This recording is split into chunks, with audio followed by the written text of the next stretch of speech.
Hey, friends and revolutionaries. As promised at the end of last month during the upcoming events for November and December, it is time for a very special review, a very special video from the Review Revolution. Over the past few weeks, I guess past couple of months now actually, I've recently become very aware of the good fortune that I have enjoyed over this last year. I've been able to get by without any major struggles, and I've been able to continue to collect and share this stuff on YouTube.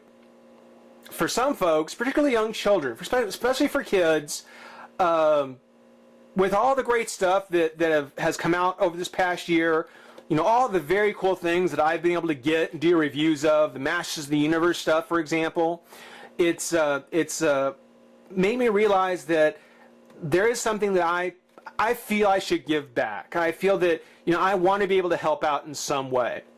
And so here we are with the Review Revolution Children's Charity event. Now, I don't know the rules for YouTube on charities and pledges and so forth. So a couple of things I'm going to say right up front here, just to kind of cover myself. First off, I'm not asking for anyone to give any money.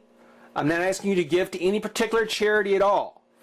What I'm asking for is that for every unique viewer that watches this video, I will go ahead and I will pledge one dime to a children's local charity. My goal, hopefully, what I would like is over the next month to be able to hit 1,000 views. 1,000 views so that I can give up to $100. It's going to go basically from today. I believe today should be the 8th that it's going to go up, from November 8th to December 7th. Excuse me. Is how long this is going to run for. Please don't send this in the form of a chain letter. Please don't send this link to 5 of your friends and say, please send this to 5 of your friends. I don't like it when it happens to me. Please don't do that to someone else. If that's how you came across this video, I apologize. I do not mean for that to take place. So if you can do that for me, guys, please don't do it in a chain letter. Feel free to embed this in your viewers. Feel free to share it with your friends. For those people who would be interested in it anyway, and I think there are going to be a few, but yeah, don't do it as a chain letter, please. I think at this point you've looked at a blank set long enough. I think at this point I can click on the thumbnail and still not give away what this is going to be. So let's go ahead and give away what this is going to be. We're going to go ahead and jump in right away and tell you and just give it away right now. I promised something I've never done before. Not quite true. I've done maybe a couple of little things, but nothing like this. And I think you'll enjoy it. Today we're going to take a look at the Star Wars Blu-ray release commemorative I'm not starting over. I've already said that spiel. I'm not starting over. Commemorative figure and mini poster collection. Now there are 6 of these, one for each of the 6 movies that have come out, and this one is the Episode 4: A New Hope. Appropriately named appropriate movie title to kind of go along with the idea of a charity event. I thought that was good. Beyond that, though, I do think that this is probably, for a casual Star Wars fan, one of the best ones to pick up. Definitely one of the best ones. You can see it's got the large window in the front so that you can see all the figures. R2-D2, Luke Skywalker, the Sand Trooper, and then old Obi-Wan. And then we've got the movie poster in the back, which you can kind of see. On the back, got a better look at the figures. Luke Skywalker, Obi-Wan, Sand Trooper, and R2. And a better look at the poster, which we'll talk about the poster when we get it open. Other figures that are in the various sets. There's the Phantom Menace set, which of them, Darth Maul is probably the coolest. Attack of the Clones, probably Jango is the coolest on that one. Episode 3 was kind of a toss-up. I was almost tempted to get this one because it has Mace, Yoda, and General Grievous. I was really tempted, but again, the title, A New Hope, that won out. Empire Strikes Back is by far my favorite of the Star Wars movies, and in the set you do get the boba, so that's cool too. And then, of course, the Empire Strikes, or the Return of the Jedi with Han, the Forest Trooper, Jedi Luke, and then Vader. Now, considering that Vader is in Return of the Jedi, but he's not in the Phantom Menace, you know, if they would have had a young Anakin here, kind of the young Anakin, and then the old Vader, the redeemed Vader, that would have been a nice bookend. I think that would have bookended the sets nicely. They didn't do it. Kind of a missed opportunity.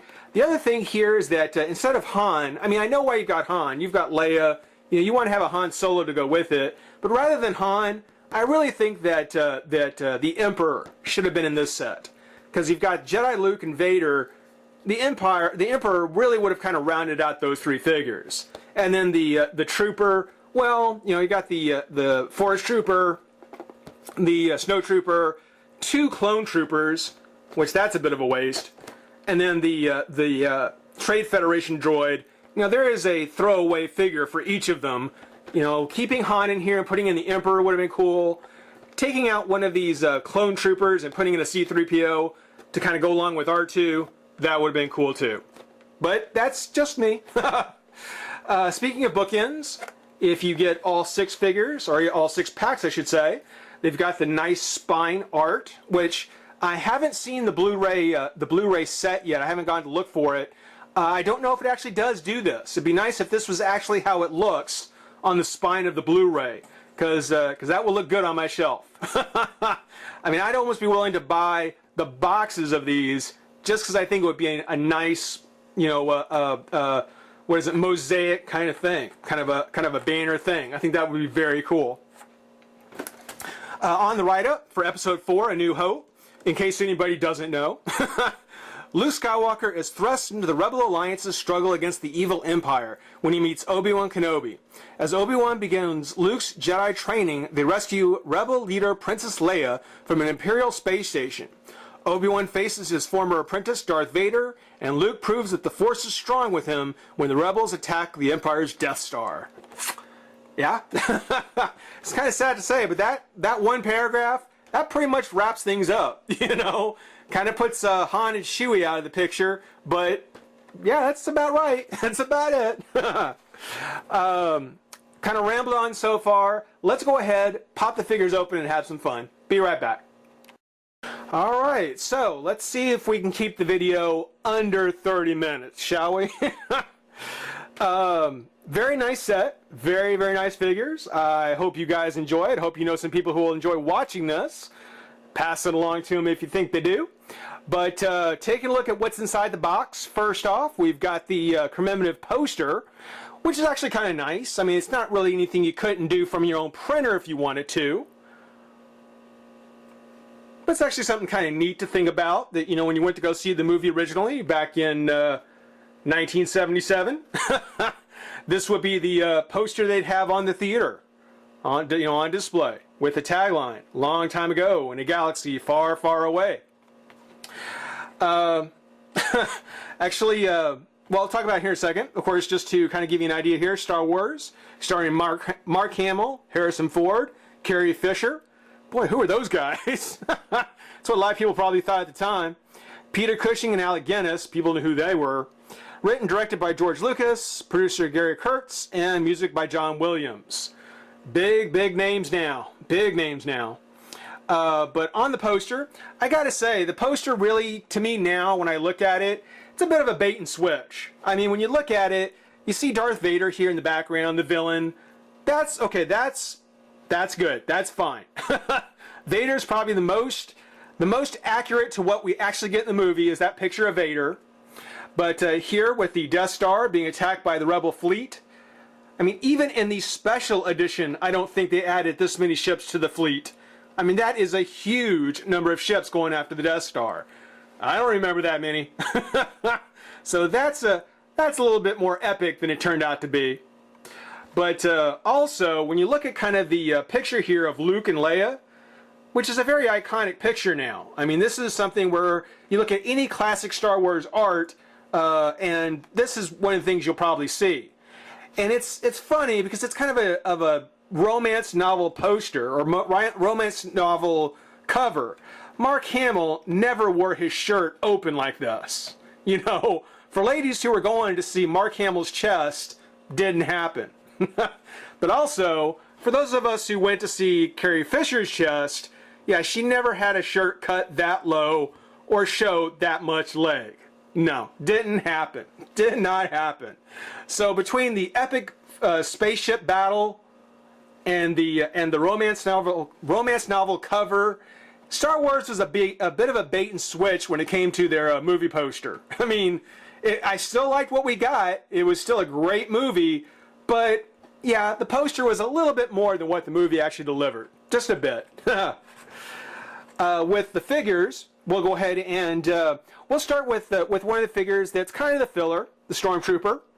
But I think he gives kind of a good look at how the other figures come out, especially around the articulation and so forth. Now, if you're an old school Star Wars fan, if you're an old school Star Wars collector, you'll probably think that the Stormtrooper isn't really all that different. And you're right, he's not. I mean, Stormtroopers, the sculpt on a Stormtrooper has remained pretty consistent. They weren't that intricate the first time around, and from everything from kind of the notched top of the knee here, the knee pad on the other side, kind of the texturing on the back of his glove, as well as on the abdomen and his chest panels. This is something that we have gotten in Stormtroopers just from the very beginning. Nothing about this Stormtrooper really kind of makes you rethink, oh wow, that's something they didn't do before. Or, yeah, that's something that they never got in an old Stormtrooper before. No, I mean, as far as the general sculpt goes, same kind of thing that we've always seen.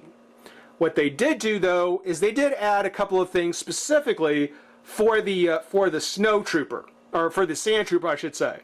They've given him the shoulder pad with the pouches on the side. That was something that we only saw for the troopers that are on Tatooine. There is the backpack, which is just kind of notched in there, like so. Oh, come on, focus. There you go. It's kind of notched on there, so you just plug that back in.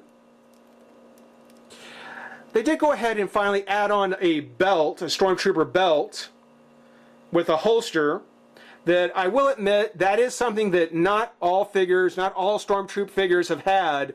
It is something fairly recent that they finally kind of given them their holster and their belts. So that is something kind of new. I do give them credit for that. He comes with his blaster, just to kind of give you a look. It's a very rubbery accessory. Little focus, there you go. It's very rubbery.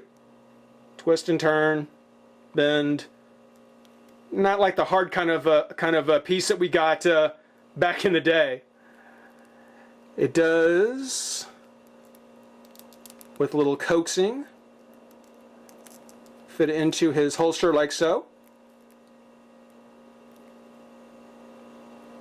It's very nice. Kind of has some place to put it so you don't lose it like you did when you were 9 or 8 or 7. The Stormtrooper himself, his articulation. Now this is where the figure really starts to shine, where for old school Kenner fans, when you see these figures, oh, I'm telling you, this is just a thing of beauty. He does have a ball jointed head with a little bit of a swivel. It turns left and right just fine, but it's got a little bit of a swivel on it. Like the Marvel Universe, the arm comes up and out, twist of the shoulder, twist of the elbow, and the hinge at the wrist, twist of the hand. So they've got the arm articulation down beautifully on the Star Wars figures, and they've used it very well in the Marvel Universe. Same thing with the up at the top of the torso. It is kind of on a swivel, which is really good. But for the Stormtroopers, they didn't get too creative with the legs. Unlike the Marvel figures, where they've come up with this really weird ball and joint kind of design, the thighs or the upper legs for the Stormtrooper just on a hinge. Just goes back and forth. There is a twist at the knee, hinge, twist of the foot, and a hinge at the foot as well at the ankle. So they didn't get too involved with the legs, at least not at the top of the thigh. I'm very happy for that. I would much rather have this done well than just a very poorly done ball joint or whatever they're doing for the Marvel Universe. You know, this, I would be more than happy if they just went and used a simple hinge. The paint on him, as you can see, he's not just a clean white like for some Stormtroopers. You know, can't imagine him out on the Dune Sea, being blasted by sand. You know, he's got little dinge, little dirt, little discoloration for the color of the orange sand. That's very nice.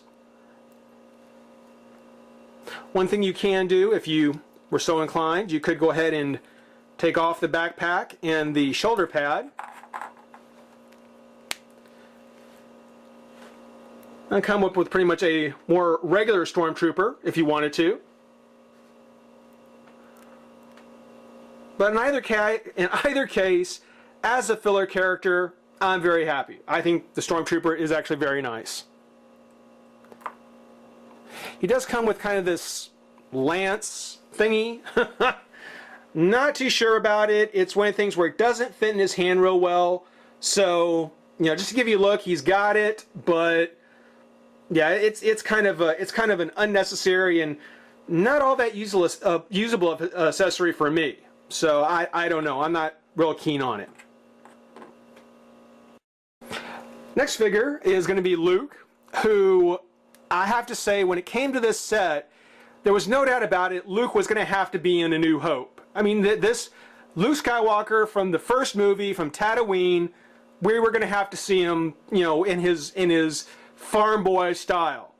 But as far as the figure goes, I'm not sure what happened. I mean, his torso and head seem to be, in proportion, fairly nice.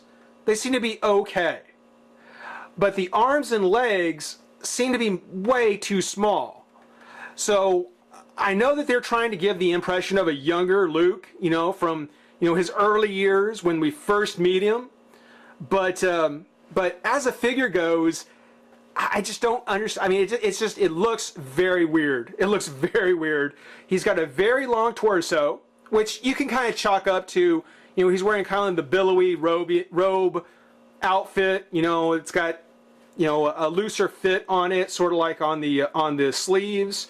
You can kind of forgive that a little bit, but then he's got this gigantic head, this big melon head, that again with the torso, it seems to look fine. It seems to be very well proportioned. But you look at these very short, kind of skinny legs, and the same kind of short little arms. He's just way out of proportion. It's just a very weird figure. It gives a very weird effect, and it doesn't really come off seeming like Luke. It doesn't help either that the face, fiddle focus, there we go. It's not that great a Mark Hamill face either. You know, I don't know if they were intentionally trying to stay away from a strong likeness, but it doesn't help that they didn't really get his look either. I don't know. This is not a very good Luke Skywalker. I'm sure that there are much better on-card Lukes that you would probably want to get. On him, he's got all the same articulation as a Stormtrooper. His head is on a ball joint, but it's more of a side-to-side.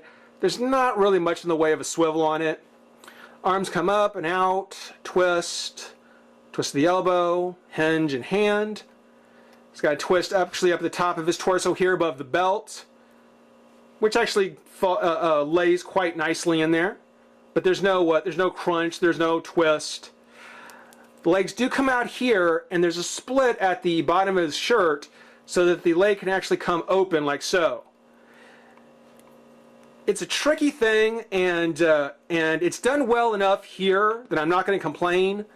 Though just a regular hinge, I think I would have been very happy with. Twist of the knee, hinge at the knee as well, foot, and hinge again. So Luke was the only figure that was in this 4-pack that I looked at and thought, do I really want to do this one? And for the others that were in it, yes, I definitely did. But certainly the one figure I think people would probably have the most to say about it, being that he's just so weird. He's just so strange. The lightsaber, I'm not going to question Hasbro on this one. I'm just take it as given that this is the right lightsaber for Luke. Fans may argue with me and tell me that's not the right one, but for the sake of this review, we'll just say that he does come with his lightsaber. And we'll put him right there. And we'll actually move the camera up a bit. There we go. Because the next one we're going to take a look at is Obi-Wan. Probably my favorite figure in the set. I really like the Obi-Wan. First off, it does have a fairly nice sculpt for Alec Guinness. Again, not exact, but for the scale, I think it actually comes out pretty well. The sculpting on him, I mean, the plastic is most of the plastic that we see, most of the sculpt is just on the top of his torso, and yet you do get a look at all the various levels that are part of his robe. He's got the belt, and he's got what looks to be where his lightsaber clips on. But yeah, for plastic goes, for torso, that's all we really see. Now, of course, underneath, much like Luke, you can see he's got the sculpted sleeves, pants, boots, the whole thing, but it's all covered by these layers of fabric, actual fabric, which gives a very, very nice impression. It gives a nice kind of feel for how Obi-Wan was in the movie. Kind of this warrior monk style thing. It's actually really awesome. There's basically two levels, or two layers. There's the brown robe, this piece right here, and then the robe that kind of is around his legs, along with a couple of strands here like off his belt. And the colors actually do very well to kind of match up. They're not exact, but you know, you can overlook it because of the effect that it gives. It's actually really, really nice. Biggest problem I have with any figure that wears fabric, though, is that fabric will start to bunch up in certain places, making the articulation a little tough. Not so much here. I mean, his arm does come all the way down to his side, and it will lift up. Twist of the shoulder still works. Twist of the elbow still works. The hinge on the elbow still works, and on the hand. His legs, much like a Stormtrooper, is just a forward and back. Just forward and back. Twist at the knee. Come on. Looking up Obi-Wan's dress here. Twist at the knee. Bend. Oops. Come on. Bend at the knee. Don't break it. There we go. Twist of the foot. And a hinge. Oh, and just like with Luke, the articulation is right above his waist. His head is on a ball joint. He's got quite a bit of range of movement there. The other problem I have, or the only other problem I have with the fabric, is that it will tend to kind of try and fall off, especially around the shoulders. He comes with a hood that will come up over his head. It comes way over his head, actually. Doesn't really cover him the way it's supposed to. Doesn't really wear it the way it should be worn. We can get a focus. There we go. No, it doesn't really come down over his face. I guess that's not too bad. It's actually it's the best I got it so far, if it'll just stay. But when you try and push it back, what it'll do is it will try and start to try and pull off his shoulders, especially if you're trying to work with the articulation. So that would be the only other thing I would complain about as far as using fabric, is that it is a little unruly. It kind of has to be always managed when you're fussing with it. Otherwise, I think that Obi-Wan is probably going to be my top figure in this set. I think this is just a great ObiWan Kenobi, old Obi-Wan. And he got his lightsaber. A little bit more detailed than Luke's, but quite nice. It has the translucent blade. And again, there may be other Obi-Wans on single cards, but I think that if you're just trying to get some of the characters, yeah, if you're getting the main characters, this set is not a bad Obi-Wan to get. Alright, just had to reset my camera there before we get to the last of the four. And that is, of course, the little glob of grease, R2-D2. great little figure, great character. It's something where, again, it's disappointing that we didn't get C-3PO to go with him in the set. But, yeah, I think this is actually a nice little R2-D2 to have. And much better than some of the others I've gotten. As a matter of fact, if I bring in a slightly more holiday-themed R2-D2 that I have, you can see that save the restraining bolt that he's got, this is the exact same mold, exact same R2-D2 for the legs, for the body. Exactly the same kind of thing. You know, I don't think R2 is the only one that's been resculpted or re-released like this. But hey, you know, it's a successful mold. I think it turned out great. I think it looks fantastic. When you look at the two, you can see that on the well, first off, you can see that the dome here for R2, he's got more of a chrome as opposed to just kind of a silver paint, which is kind of nice. And then the blue they used, I'm a little bit more of a fan on this blue, you know, kind of a darker blue. Here it is a little bit brighter, a little more vibrant. This may depict more of the R2-D2 that we had gotten, you know, after the destruction of the Death Star. You know, when Han Solo and Luke were being presented with their medals, and R2-D2 kind of shuffled his way out, you know, onto the stage, all polished up and pretty. This is probably the R2 that they're trying to depict. I think he looks very cool. I'm a big enough R2-D2 fan that I don't mind having more than one. Of course, his articulation, the dome, does have the clicks. Which, speaking of Kenner figures, ever since the very original R2-D2 with the sticker on his front, there's always been the click on R2-D2's head. And of course, the raising periscope feature that goes all the way back to the Empire Strikes Back version. So that's kind of cool. I also like how Hasbro has using some transformer technology, if you will, to give R2 a little light piping. So if you cover up the little circle on his head here, his eye goes dark, and then it brightens up. So shutdown mode, up and running. That's actually pretty cute. That's nifty. I like that. The only thing I would like to see from R2-D2, particularly in a set like this, even though as unlikely as I think it probably will be, is I would like to see him to go full astromech with all the little plugs, all the little interfaces, little thrusters for his legs, you know, all the things that we saw over the movies that R2-D2 was equipped with. I think that would just be really cool to get one that has everything. For Star Wars fans, you might know about one. You know, feel free to leave a comment. But yeah, that's the only thing about R2-D2 that I think I would have liked more, is if we get a version of him that's just full-on astromech style. As I said, he does have the articulation on the sides, the little swivel here at the feet, and of course this third little roller pops out like so. So if you wanted to, you could just have him just straight up and down. Like so.